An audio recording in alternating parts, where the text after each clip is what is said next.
প্রথম যে বিষয়টা সেটা হচ্ছে বর্তমানে আইসিসি টেস্ট চ্যাম্পিয়নশিপের যে র্যাঙ্কিং, সেই র্যাঙ্কিংয়ে ইন্ডিয়া এবং ইংল্যান্ডকে টপকে বাংলাদেশ 5 নম্বরে অবস্থান করছে। দ্যাট ডাজ নট মিন যে বাংলাদেশ ইন্ডিয়া বা ইংল্যান্ডের চাইতে বেটার টেস্ট ক্রিকেটিং নেশন, তবে এই কম্পিটিশনটাই এই মুহূর্তে বাংলাদেশ 5 নম্বরে অবস্থান করছে। এই লিড ধরে রাখাটা বাংলাদেশের জন্য অবশ্যই ডিফিকাল্ট হতে যাচ্ছে, কারণ সামনে সিরিজটা অস্ট্রেলিয়ার সঙ্গে টেস্ট চ্যাম্পিয়নশিপে, এরপর সেটা সাউথ আফ্রিকার মাটিতে, সবকিছু মিলে বাংলাদেশের জন্য ডিফিকাল্ট টাইম ওয়েট করছে। তবে এই মুহূর্তে বাংলাদেশ টেস্ট চ্যাম্পিয়নশিপের যে র্যাঙ্কিংটা আছে, র্যাঙ্কিংটা আপনারা দেখতে পাচ্ছেন, সেখানে 5 নম্বর অবস্থান করছে। বাংলাদেশের নিচে কিন্তু ইন্ডিয়া, ইংল্যান্ড এবং পাকিস্তান। দ্বিতীয় যে পয়েন্টটা বলতে চাই সেটা হচ্ছে এই টেস্ট সিরিজটাতে তাইজুল ইসলাম সর্বমোট 8 জন সেট ব্যাটারকে আউট করেছেন। শুধুমাত্র এই ইনিংসে যে 6টা উইকেট পেয়েছেন, আমি শুধু এই কথাটা বলছি না, ওভারঅল আপনি যদি এই টেস্ট সিরিজটা চিন্তা করেন, তাইজুল ইসলাম সর্বমোট 8 জন সেট ব্যাটসম্যানকে আউট করেছেন, যেগুলো আসলে ম্যাচের কনটেক্সটে, সিরিজের কনটেক্সটে অনেক বেশি মাত্রায় ইম্পর্টেন্ট রোল প্লে করেছে। গেট ওপেন করে দিয়েছেন তাইজুল ইসলাম, সেই গেট ওপেন করার পর পরবর্তী সময় সেটার ফায়দাটা বাকি বোলাররা লুটেছেন। অর্থাৎ এই জায়গাটা বেশ কমপ্লিমেন্টিং বোলিং তাইজুল ইসলাম করেছেন, সেই ব্যাপারটা নিয়ে আমরা এই ভিডিওতে কথা বলবো। 3 নম্বর যে পয়েন্টটা নিয়ে কথা বলতে চাই সেটা হচ্ছে বাংলাদেশ তাদের সর্বশেষ 9টা টেস্ট ম্যাচের মধ্যে 6টা টেস্ট ম্যাচে প্রতিপক্ষের 20 উইকেট তুলে নিয়েছে। এমন হয়েছে যে একটা টেস্ট ম্যাচে বাংলাদেশ প্রতিপক্ষের 19 উইকেট তুলে নিয়েছে, একটা টেস্ট ম্যাচে প্রতিপক্ষের 17 উইকেট তুলে নিয়েছে। তার মানে আপনি 9টা টেস্ট ম্যাচের মধ্যে চিন্তা করলে প্রায় 8টা টেস্ট ম্যাচে এরকম হয়েছে যে বাংলাদেশ কিন্তু জেতার কাছাকাছি জায়গায় ছিল। সবকিছু মিলে বাংলাদেশের এই লাইন আপটা যে আসলে 20 উইকেট নেওয়ার সামর্থ্য রাখে, এটাই বাংলাদেশের এই টিমটার সবচেয়ে বড় বৈশিষ্ট্যের জায়গা। লিটন কুমার দাসের উইকেট কিপিং স্কিলের জায়গাটা আমার কাছে মনে হয় যে বাংলাদেশি বলেই হয়তো বা খুব বেশি আন্ডাররেটেড, কিংবা এই ব্যাপারটা খুব বেশি প্রকাশিত হয় না। তবে লিটন কুমার দাস উইকেট কিপিংয়ের জায়গাতে নিজেকে দিন দিন যে ছাড়িয়ে যাচ্ছেন, সেই ব্যাপারটাও কিন্তু এই সিরিজে আরও স্পষ্টভাবে দৃশ্যমান হয়েছে। Mushfiqur Rahim at the age of 39 যেভাবে তিনি পারফর্ম করে যাচ্ছেন, সব কিছু মিলিয়ে এই জায়গাটা অনেক বেশি প্রশংসার জায়গা। ডেফিনেটলি তিনি এমন একটা স্টেজে রয়েছেন, একটা ম্যাচ খারাপ খেললে তাকে নিয়ে কথা হয়ে যাবে, সেই জায়গা থেকে মুশফিকুর রহিম যেভাবে নিজেকে মেনটেন করে যাচ্ছেন, অবশ্যই সবার জন্য একটা অনুকরণীয় দৃষ্টান্তের জায়গা। ওভারঅল বাংলাদেশের এই টিমটা নাজমুল শান্তর নেতৃত্বে যেভাবে জেলিং বন্ডিংটা যাচ্ছে, কোচিং স্টাফকে একটা অনেক বড় ক্রেডিট দিতে হবে। Shaun Tait, he is been doing fantastic job. Mushtaq Ahmed, আমাদের মুশতাক ভাই, he is also doing fantastic job. Mohammad আশরাফুলের টেনিওরটাও কিন্তু বেশ ভালো যাচ্ছে, টেকনিক্যাল জায়গা থেকে ব্যাটসম্যানদেরকে দেখা যাচ্ছে বেশ ভালো। টনি হেমিং উইকেট যেভাবে মেনটেন করছেন, সত্যি কথা বলতে বাংলাদেশের মাটিতে ব্যাক টু ব্যাক 2টা টেস্ট ম্যাচ আমরা 5th এনকাউন্টার পর্যন্ত দেখেছি, যেটা আসলে কোয়ালিটি ক্রিকেটটাকে নিয়ে আসে এবং ক্রিকেটের ব্র্যান্ডিংটাকে অনেক খুব সুন্দর করে এবং বাণিজ্য সিদ্ধি করবেন। এবারে যে বিষয়গুলো নিয়ে আসলে কথা বলতে চাচ্ছিলাম, প্রথমত টেস্ট চ্যাম্পিয়নশিপের যে র্যাঙ্কিংটা, সেই র্যাঙ্কিংটাতে এই মুহূর্তে বাংলাদেশ 5 নম্বরে বিরাজ করছে। এটা একটা কনসিস্টেন্ট ফলাফল বাংলাদেশের টেস্ট ম্যাচ ক্রিকেটে। শ্রীলঙ্কার মাটিতে আমরা টেস্ট ড্র করেছিলাম একটা, এবং সেই জায়গাটা আমাদের বোলারদের বেশ ভালো পারফরমেন্স দেখা গিয়েছিল।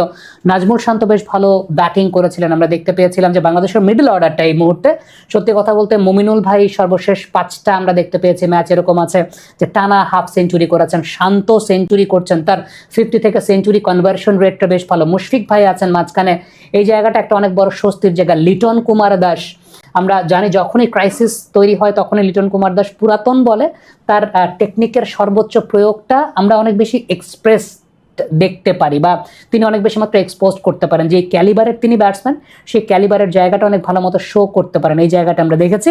বাট একটা ম্যাটার অফ কনসার্ন বাংলাদেশের এই টিমটাতে আছে ব্যাটিং পয়েন্ট অফ ভিউ থেকে চিন্তা করলে, সেটা হচ্ছে লোয়ার অর্ডার ব্যাটিংয়ের জায়গাটা। ডেফিনেটলি লোয়ার অর্ডার ব্যাটিংয়ের জায়গাটা একটু প্রমিনেন্ট, লোয়ার অর্ডার ব্যাটিংটা দরকার। মেহেদি মিরাজের কাছ থেকে এক্সপেক্টেড সার্ভিসটা লোয়ার অর্ডার ব্যাটিংয়ে সেটা পাওয়া যাচ্ছে না, সেই জায়গাটা মিরাজের কাজ করার জায়গা আছে। কোচিং স্টাফ ডেফিনেটলি আশা করছি সেই জায়গাটা নিয়ে কাজ করবে। দ্বিতীয়ত যে পয়েন্টটা বলবো সেটা হচ্ছে তাইজুল ইসলামের এই থ্রু আউট দ্য সিরিজ ইম্প্যাক্টের জায়গাটা। আমি একটু দেখেই আপনাদেরকে বলি, কারণটা হচ্ছে আমি এগুলো নোট করে রেখেছিলাম। গতকালকে আমি একটা ফেসবুকে স্ট্যাটাসও দিয়েছিলাম যে তাইজুল ইসলাম এই সিরিজে আসলে কি করেছেন। ধরেন এই ইনিংসে তো 6টা উইকেট পেয়েছেন, আপনি দেখলেন যে সাজিদ খান সেট ব্যাটসম্যান ভয়ঙ্কর হয়ে উঠছিলেন, তার উইকেটটা নিয়েছেন। তার আগে সালমান আলী আখা এবং শান মাসুদ 71-71 ব্যাটিং করছিলেন, তাদের উইকেট নিয়েছেন। বাবর আজম 47-এ ব্যাটিং করছিলেন, তার উইকেট নিয়েছেন। এই টেস্টের প্রথম ইনিংসে যদি চিন্তা করেন যে মিডল অর্ডারের একটা পার্টনারশিপ বিল্ড আপ হচ্ছিল, এবং সেটা ছিল সালমান আলী আখা এবং মোহাম্মদ রিজওয়ানের মধ্যে, ব্যাক টু ব্যাক এই দুইজনকেই কিন্তু ফিরিয়েছেন। সালমান আলী আখা এবং রিজওয়ান সেট হচ্ছিলেন, সে সময় তাদেরকে ফিরিয়েছিলেন। সো তাইজুল ইসলাম এই থ্রু আউট দ্য সিরিজ যে কাজটা করেছেন সেটা হচ্ছে কমপ্লিমেন্টিং বোলিং করেছেন, গেট ওপেন করে দিয়েছেন। এই ব্যাপারটা খুব বেশি আলোচনায় আসেনি। প্রথম টেস্টে যদি চিন্তা করেন, রিজওয়ান 59-এ ব্যাটিং করছিলেন, রিজওয়ান 59 ব্যাটিং করছিলেন, তখন তাইজুল ইসলাম ম্যাচ আপে এসে উইকেটটা ক্যারি করেছেন। দ্বিতীয় ইনিংসে আব্দুল্লাহ ফজল 66তে ব্যাট করার সময় তাইজুল ইসলাম এসে তার উইকেটটা নিয়েছেন। আপনি একটু চিন্তা করে দেখেন যে এই ইনিংসটাতে শান মাসুদ 71, সালমান আলী 71, বাবর 47, সাজিদ খান 30-এর উপরে ব্যাটিং করছেন। তার আগের ইনিংসে একটা বড় একটা মানে মোটামুটি গ্রোয়িং পার্টনারশিপকে ব্রেক করে দিয়ে গেছেন। প্রথম টেস্টে 2টা 50 করা ব্যাটসম্যান, এক ইনিংসে 59, রিজওয়ান ক্যারি করে যেতেন পাকিস্তান আরো কিছু রান করতো, প্রথম টেস্টের কথা বলছি। দ্বিতীয় ইনিংসে আব্দুল্লাহ ফজল 66তে ব্যাটিং করছিলেন, তার উইকেটটা নিয়েছেন। সো ম্যাচে কোনো 5 উইকেট মানে ইনিংসে কোনো 5 উইকেট নাই, ম্যাচে 10 উইকেট নাই, কিন্তু এগুলোকে বলা হয় আসলে কমপ্লিমেন্টিং বোলিং। সেই কমপ্লিমেন্টিং বোলিং এর জায়গাটা খুব ভালো মতো করেছেন। তো এই জায়গাটা খুব বেশি প্রকাশিত হয় না। মিরাজের ব্যাপারে আমি বলবো, মিরাজ কিন্তু থ্রু আউট দ্য সিরিজ, যদিও আজকের দিনে তিনি বোলিং করেননি, তবে থ্রু আউট দ্য সিরিজ মিরাজকে দেখা গেছে কন্টেইনিং বোলিং করতে, এবং আমার কাছে মনে হয় মিরাজ যদি এই বোলিং এর ধারাটা অব্যাহত রাখেন, ওভারসিজ কন্ডিশনও মিরাজ আসলে উইকেট পাবেন। কারণ দেখা যায় যে উইকেট যখন ভালো থাকে ওই সময়টাতে আপনি যদি অ্যাটাকিং বোলিংয়ে যান, রান লিক হয় অনেক বেশি মাত্রায়, উইকেট পাওয়া তো ভাগ্যের ব্যাপার, আপনি তখন উইকেট হয়তো বা পার। কিন্তু এরকম কন্টেইনিং বোলিং করলে বেটার উইকেটে ব্যাটসম্যান আউট অফ ফ্রাস্ট্রেশন আপনাকে অনেক সময় উইকেট দিয়ে যাবে। মিরাজের ক্ষেত্রে সেটা দেখেছি, ব্যাটসম্যান শর্ট খেলতে গিয়ে উইকেট দিয়েছেন। আবার যখন মিরাজের কাজ ছিল রানটাকে আটকে রেখে ওই পাশের বোলারের জন্য উইকেটের গেটটাকে ওপেন করে দেওয়া, এই কোঅর্ডিনেশনটা আমার কাছে খুব ভালো লেগেছে। তাসকিন খুবই আন্ডাররেটেড, তাসকিন নতুন বলে উইকেট নিয়ে দিয়েছেন, ডেফিনেটলি সেই জায়গাগুলো অনেক ইম্পর্টেন্ট রোল প্লে করেছে through out the test series. যদিও লাস্টের দিনে আমার কাছে তাসকিনের বোলিং অ্যাপ্রোচটা ভালো লাগে না। কেন ভালো লাগে নাই? Taskin was very much attacking in nature. Even তার চতুর্থ দিনও তাসকিনকে যখন দেখেছিলাম একটু অ্যাটাকিং বোলিং করতে গিয়ে আলটিমেটলি যে জায়গাটায় ব্যাটসম্যানকে একটু ফ্রাস্ট্রেটেড করা, একটু কন্টেইনিং বোলিং করা, এই জায়গাটা রাখেন নাই। But to be very honest, Taskin test match ক্রিকেটে এখনও নতুন বলে আমাদের উইকেট ওপেন করা বা উইকেট মিডল অর্ডারকে এক্সপোজ করানোর ক্ষেত্রে তাসকিনের একটা অনেক বড় ভূমিকা আছে, এবং থ্রু আউট দ্য সিরিজ তাসকিনের সেই উপকারিতাটা বাংলাদেশ ভোগ করেছে। Nahid Rana, he is a gem of a bowler. এই পেস, এই বাউন্স, নিজেকে দিন দিন কিন্তু অনেক উন্নতির দিকে নিয়ে যাচ্ছেন। He is a thinking bowler right now. আমরা দেখেছি তিনি বেশ ভালো থিঙ্কিং বোলিং করেন। আজকে সকালে দেখতে পাচ্ছিলাম রিজওয়ানকে ইনকামিং বলে বারবার ডিসিভ করার চেষ্টা করছিলেন। হ্যাঁ, রিজওয়ান সার্ভাইভড, সবসময় যে উইকেট পাবে বিষয়টা সেরকম না, but he maintained his discipline. After that Shariful একটা বল বাইরে করে তারপরে উইকেট নিয়েছে। ডেফিনেটলি হাসান মাহমুদ ইঞ্জুরির পর, অনেকে জানেন না যে হাসান মাহমুদ ইঞ্জুরির পর যখন প্রত্যাবর্তন করবে তখন বাংলাদেশের এই লাইন আপটা আরো অনেক বেটার সার্ভিস দেবে বলে আমার বিশ্বাসের জায়গা। আপনি যদি চিন্তা করেন যে আমাদের এই টেস্ট সেট আপে লিটন কুমার দাসের উইকেট কিপিং, ডেফিনেটলি আমরা বেশ কয়েকটা কন্টেন্ট করেছি লিটন কুমার দাসের উইকেট কিপিং নিয়ে। ভাইটাল ক্যাচগুলো নিচ্ছেন, কঠিন ক্যাচগুলো নিচ্ছেন, এবং আপনি যদি as far as wicket keeping is concern, Liton Kumar Das is one of the best wicket keepers in the world, এই ব্যাপারে কোনো সন্দেহ নাই। Maybe his nearest competitor is Alex Carey, এবং অ্যালেক্স ক্যারি, লিটন কুমার দাস, এই দুজনের মধ্যেই ওয়ার্ল্ডের বেস্ট উইকেট কিপারের কম্পিটিশনটা আসলে হবে।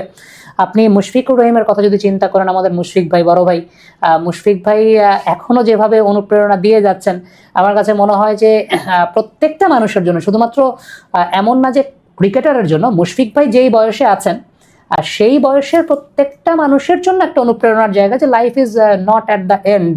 মুশফিক ভাই আমাদের 4 থেকে 5 বছরের বড়। এখন আমরা হয়তো বা চিন্তা করি অনেক সময়, আচ্ছা লাইফের তো অনেক সময় পার করে ফেলেছে, এখনো পটেনশিয়াল মিট করতে পারিনি, বাট মুশফিক ভাই কিন্তু ওই অনুপ্রেরণাটা আমাদেরকেও দেন যে মুশফিক ভাইয়ের বয়সে তো আমরা এখনো যাই নাই। আফটার 5-6 ইয়ার্স আমরা যখন যাব, আমাদের still we have lot of things to do. So এটার জন্য আসলে ডিসিপ্লিন, যে আপনি প্রত্যেকটা পেশাতেই আছেন, যে পেশাতেই আছেন না কেন, অনেকে মিড ক্যারিয়ার ক্রাইসিস নিয়ে চিন্তা করেন, অনেক কিছু নিয়ে চিন্তা করেন, বাট মুশফিক ভাই এই অনুপ্রেরণার জায়গাটা মনে খুব সম্ভবত আমাদেরকে দেন। সেটা হচ্ছে যে এই যে মুশফিক ভাইয়ের কথা শুনে ও চলে আসছে এই জায়গাটাতে, যে সত্যি কথা বলতে প্রত্যেকটা মানুষের, প্রত্যেকটা পেশার মানুষের একটা অনুপ্রেরণার জায়গাটা দেন, যে লাইফ ইজ নট এন্ড। আপনি যে কোনো সময় যে কোনো জায়গা থেকে আপনি যদি ডিসিপ্লিন ঠিক রাখেন, আপনি definitely or hard work actually page of. Tony Hemming এবং বাংলাদেশের টিম ম্যানেজমেন্টের একটা প্রশংসা করব, কারণ ওই যে একটা সনাতন ধারণা যে আমরা স্লো উইকেট বানিয়ে জিতবো টেস্ট, ওইটা করতে গিয়ে টেস্ট ম্যাচের কোয়ালিটি উল্টো খারাপ হয়। টেস্ট ম্যাচের কোয়ালিটি যখন খারাপ হয় তখন বাংলাদেশের খেলার মানটাও খারাপ হয়। বাংলাদেশের খেলার মানটা যখন খারাপ হয়, দেশের ক্রিকেটের ব্র্যান্ডিংটাও খারাপ হয়। আমার কাছে এটা ব্যক্তিগত একটা মতামতের জায়গা, যে বাংলাদেশ টিম ম্যানেজমেন্ট যেহেতু মানে উইকেট কেমন হবে সেই আইডিয়াটা দেওয়ার ব্যাপারটা বা চাওয়ার জায়গাটা টিম ম্যানেজমেন্ট থেকে আসলে হয়। আমরা যতই গামিনী ডি সিলভাকে দোষ দিই বা যা দিই, এটা টিম ম্যানেজমেন্টের সিদ্ধান্তের জায়গা। সো ওই অনুযায়ী টনি হেমিং ভালো উইকেট প্রিপেয়ার করে দিয়েছেন এবং টনি হেমিং সেভাবেই কাজটা করছেন। আমরা